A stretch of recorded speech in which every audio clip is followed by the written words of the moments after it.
Hi friends, అందరికీ నమస్కారం. ఇప్పుడే అందిన వార్త. పవన్ కళ్యాణ్ ఇంట్లో విషాదం. ఆసుపత్రిలో తల్లి అంజనాదేవి. అసలు ఏం జరిగిందన్న పూర్తి విషయాలు తెలుసుకునే ముందు వీడియోని పూర్తిగా చూడండి. అప్పుడే మీకు పూర్తిగా అర్థమవుతుంది. అదే విధంగా లైక్ చేసుకొని సబ్స్క్రైబ్ చేసుకోండి. అలాగే పక్కనే ఉన్న గంట సింబల్ అయితే క్లిక్ చేయడం మర్చిపోకండి. అలాగే మీ విలువైన అభిప్రాయాన్ని కామెంట్ రూపంలో తెలియజేసేయండి. ఇక లేట్ చేయకుండా వీడియోలోకి వెళ్ళిపోతాం. పవన్ కళ్యాణ్ చిరంజీవి తల్లి అయిన కొనిగెల అంజలి దేవి అస్వస్థకు గురి అయ్యారు. చికిత్స కోసం ఆమెను ఓ ప్రైవేట్ ఆసుపత్రికి తరలించగా అక్కడ ఆమెకి ట్రీట్మెంట్ జరుగుతుంది.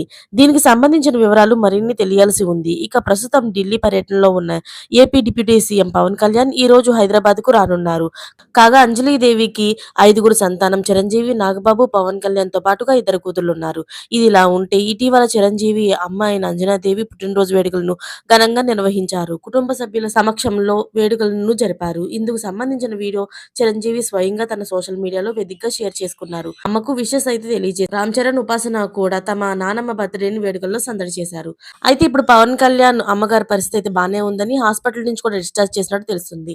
ఆమెను పలకరించేందుకు పవన్ కళ్యాణ్ కూడా ఇంటికి వెళ్తున్నారని తెలిసింది. మరిన్ని లేటెస్ట్ అప్డేట్స్ కోసం ఛానల్ ని సబ్స్క్రైబ్ చేసుకోండి. Thanks for watching friends.